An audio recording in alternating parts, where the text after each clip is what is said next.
எல்லோருக்கும் வணக்கம். இப்போ மார்க்கெட்டிங் உலகம் மொத்தமா ஏஐயால மாறிக்கிட்டு இருக்கு இல்லையா? சரி, இந்த மாற்றத்தை எப்படி சமாளிக்கிறது? அதுக்கு ஹப்ஸ்பாட் ஒரு புது வழியை கொண்டு வந்திருக்காங்க. அதுதான் அவங்களோட லூப் ஃப்ரேம்வொர்க். இது ஒரு ஏஐ பவர்ட் மார்க்கெட்டிங் பிளேபுக். வாங்க, மார்க்கெட்டிங்கோட ஃபியூச்சர் எப்படி இருக்க போகுதுன்னு நாம சேர்ந்து பார்க்கலாம். ஹப்ஸ்பாட்டு ரொம்ப நேரடியாவே ஒரு விஷயத்த சொல்லிட்டாங்க. பழைய மார்க்கெட்டிங் பிளேபுக் அவுடேட்டட் ஆயிடுச்சு. இது சும்மா சொல்ற வார்த்தை இல்ல, இதுதான் இன்னைக்கு நாம பார்க்குற நிஜம். கஸ்டமரோட கவனம் எல்லா பக்கமும் சிதறி கிடக்கு. நாம வருஷக்கணக்கா யூஸ் பண்ணிட்டு இருந்த டெக்னிக்ஸ் இப்போ வேலை செய்யல. அப்போ ஒரு மார்க்கெட்டரா நீங்க அடுத்ததா என்ன பண்ண போறீங்க? இதுதான் இப்போ நம்ம முன்னாடி இருக்கிற பெரிய கேள்வி. சரி, இன்னைக்கு நம்மளோட பயணத்திட்டம் இதுதான். முதல்ல பழைய மார்க்கெட்டிங் ஏன் இப்ப வேலை செய்யறதில்லன்னு பார்ப்போம். அப்புறம் ஹப்ஸ்பாட்டோட இந்த புது லூப் மார்க்கெட்டிங்னா என்னன்னு தெரிஞ்சுக்குவோம். கடைசியா அதோட 4 முக்கியமான ஸ்டெப்ஸையும் ஒன்னொன்னா பிரிச்சு மேயலாம். வாங்க ஆரம்பிக்கலாம். பகுதி பழைய பிளேபுக் ஏன் உடைஞ்சு போச்சு. 2025ல மார்க்கெட்டிங்ல நாம சந்திக்க போற பெரிய சவால்களுக்கு புது பிளேபுக் என்னவா இருக்கும்? இப்போ இருக்கிற பாரம்பரிய முறைகள் ஏன் பத்தாதுங்கிறத முதல்ல நாம புரிஞ்சுக்கணும். இதுக்கு ஒரு தீர்வு வேணும் இல்லையா? அதுதான் லூப் மார்க்கெட்டிங். சிம்பிளா சொல்லணும்னா இது ஒரு ஏஐ பவர்ட் ஃப்ரேம்வொர்க். இது எதுக்குன்னா உங்களோட மார்க்கெட்டிங் ஸ்ட்ராட்டஜியை தொடர்ந்து எக்ஸ்பிரஸ் பண்ண, டேலர் பண்ண, ஆம்ப்ளிஃபை பண்ண, அப்புறம் இவால்வ் பண்ண. அதாவது வெளிப்படுத்த, தனிப்பயனாக்க, பரப்ப, அப்புறம் மேம்படுத்திக்கிட்டே ஆக்கணும். இது ஒரு இடத்துல ஆரம்பிச்சு இன்னொரு இடத்துல முடிகிற விஷயம் கிடையாது. இது ஒரு முடிவே இல்லாத உங்களை தொடர்ந்து வளர வைக்கிற ஒரு பவர்ஃபுல் சைக்கிள். சரி, இப்போ இது லூப் மார்க்கெட்டிங்கை பத்தி இன்னும் கொஞ்சம் டீட்டெயிலா பார்க்கலாம். இது வெறும் 4 ஸ்டெப்ஸ் இருக்கிற ஒரு ப்ராசஸ் மட்டும் இல்ல. இது ஒரு தொடர்ச்சியான முன்னேற்றத்துக்கான ஒரு சுழற்சி. இங்க ஒவ்வொரு ஸ்டெப்பும் அடுத்த ஸ்டெப்புக்கு பவர் கொடுக்குது. கடைசியா நமக்கு கிடைக்கிற அனுபவம் மறுபடியும் முதல் ஸ்டெப்பை இன்னும் ஷார்ப்பா மாத்துது. இதுதான் இதோட ஸ்பெஷாலிட்டி. இந்த 4 ஸ்டெப்ஸ் தான் லூப் மார்க்கெட்டிங்கோட இதயமே. 1 எக்ஸ்பிரஸ், அதாவது வெளிப்படுத்துறது. 2 டேலர், தனிப்பயனாக்குறது. 3 ஆம்ப்ளிஃபை, பரப்புறது. 4 இவால்வ், மேம்படுத்துறது. வாங்க, இது ஒவ்வொன்றுக்குள்ளேயும் என்ன இருக்குன்னு ஆழமா இறங்கி பார்க்கலாம். மொதப்படி உங்க பிராண்டை எக்ஸ்பிரஸ் பண்றது. அதாவது உங்களுக்கான தனித்துவமான குரல் என்ன, மார்க்கெட்ல உங்க நிலைப்பாடு என்னங்கிறத கரெக்டா கண்டுபிடிச்சு வரையறுக்கிறது. யோசிச்சு பாருங்க, எந்த ஒரு பவர்ஃபுல்லான மார்க்கெட்டிங் சைக்கிளும் ஒரு ஸ்ட்ராங்கான பிராண்ட் ஃபவுண்டேஷன்ல இருந்து தான் ஆரம்பிக்க முடியும். இந்த முதல் ஸ்டேஜோட நோக்கம் ரொம்பவே சிம்பிள். உங்க பிராண்டோட மைய அடையாளத்தை, அதாவது கோர் ஐடென்டிட்டியை உருவாக்குறது. உங்களோட மிஷன் என்ன, உங்க கதை என்ன, உங்க ஐடியல் கஸ்டமர் யாரு, இந்த மாதிரி அடிப்படை கேள்விகளுக்கெல்லாம் பதில் கண்டுபிடிக்கிறது தான் இந்த ஸ்டேஜோட முழு வேலையே. இங்க தான் ஏஐ ஒரு சூப்பரான கிரியேட்டிவ் பார்ட்னரா உள்ள வருது. உதாரணத்துக்கு, ஒரு பிராண்ட் ஸ்டோரி ஆர்கிடெக்ட் மாதிரி செயல்பட்டு உங்க பிராண்டுக்கு உணர்வு பூர்வமா கனெக்ட் ஆகிற மாதிரி கதைகளை உருவாக்கலாம். இல்லனா ஒரு கஸ்டமர் ஜர்னி மேப்பர் மாதிரி கஸ்டமரோட பயணத்தை மேப் பண்ணி எங்கெல்லாம் புது வாய்ப்புகள் இருக்குன்னு கண்டுபிடிக்கலாம். ஏன், உங்க பிராண்டுக்குன்னு ஒரு நிலையான பர்சனாலிட்டியை உருவாக்குறது கூட ஏஐயை பயன்படுத்தலாம். இது ஒரு பவர்ஃபுல்லான கருவி. சரி, உங்க பிராண்டோட அடையாளம் என்னன்னு இப்போ உங்களுக்கு தெளிவா தெரிஞ்சிருச்சு.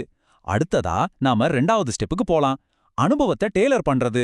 அதாவது அந்த ஸ்ட்ராங்கான ஃபவுண்டேஷன் மேல ஒவ்வொரு கஸ்டமருக்கும் ஒன்று ஸ்பெஷலா அவங்களுக்காகவே மெசேஜ்களை எப்படி உருவாக்குறதுன்னு பார்க்க போறோம். இந்த இடத்துல தான் நாம பொதுவா எல்லாருக்கும் ஒரே மாதிரி அனுப்புற மார்க்கெட்டிங்கை விட்டுட்டு ஒவ்வொரு தனிப்பட்ட நபரோடையும் ஒரு அர்த்தமுள்ள தொடர்பை பெரிய ஸ்கேல்ல உருவாக்குறோம். டேட்டாவையும் ஏஐயும் வச்சு ஒவ்வொரு கஸ்டமரையும் ஆஹா, இவங்க நம்மளை எவ்வளோ நல்லா புரிஞ்சு வச்சிருக்காங்க அப்படின்னு நினைக்க வைக்கிறது தான் இந்த ஸ்டேஜோட நோக்கம். இங்க ஏஐயோட பங்கு நிஜமாவே அபாரமானது. அது ஒரு ஹைப்பர் பர்சனலைசேஷன் என்ஜின் மாதிரி எல்லா சேனல்லையும் தனித்தனியான அனுபவங்களை உருவாக்கலாம்.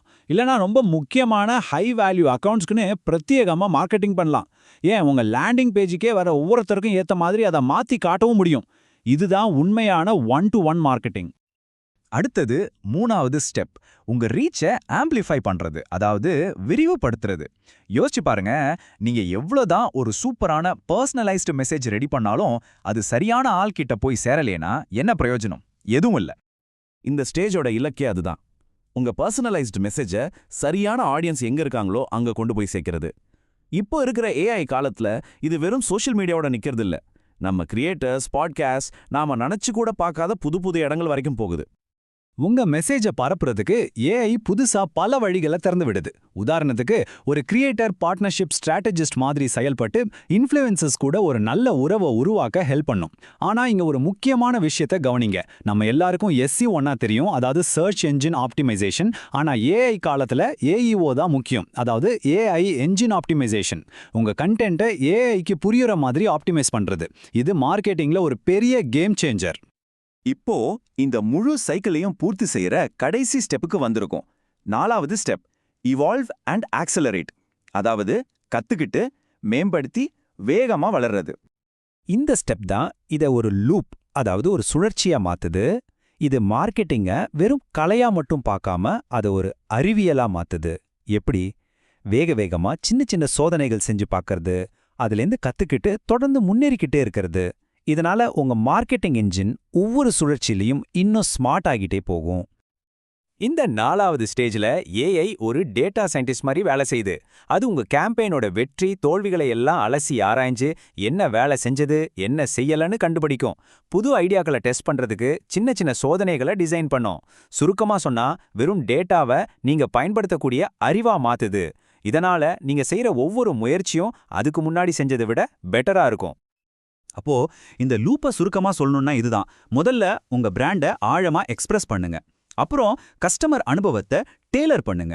அடுத்ததா உங்க ரீச்சை ஆம்ப்ளிஃபை பண்ணுங்க. கடைசியா முடிவுகள்ல இருந்து கத்துக்கிட்டு இவால்வ் ஆகுங்க. அப்புறம் அந்த கத்துக்கிட்ட பாடத்தோட மறுபடியும் எக்ஸ்பிரஸ் ஸ்டெப்புக்கு வாங்க. இது ஒரு முடிவே இல்லாத வளர்ச்சியை மட்டுமே நோக்கிய ஒரு பயணம். நாம இப்போ பார்த்தது எல்லாமே ஒரு சின்ன சாம்பிள் தான். ஹப்ஸ்பாட்டோட இந்த முழு பிளேபுக்லையும் 100க்கும் மேற்பட்ட AI ப்ராம்ப்ட்ஸ் இருக்கு. இதுல ஒவ்வொன்றுமே உங்க மார்க்கெட்டிங்கை அடுத்த லெவலுக்கு கொண்டு போறதுக்காகவே டிசைன் செய்யப்பட்டது. இதோட சாத்தியங்கள் உண்மையிலே ரொம்ப பெருசு. கடைசியா நான் உங்களை ஒரு கேள்வியோட விட்டுட்டு போறேன். நல்லா யோசிச்சு போறங்க. உங்க மார்க்கெட்டிங் வளர்ந்துட்டு இருக்கா இல்ல அவுட்டேட்டட் ஆயிட்டு இருக்கா? ஒருவேளை உங்க பழைய பிளேபுக்கை தூக்கி போட்டுட்டு புதுசா யோசிக்கிறதுக்கு இதுதான் சரியான நேரமா இருக்கலாம்.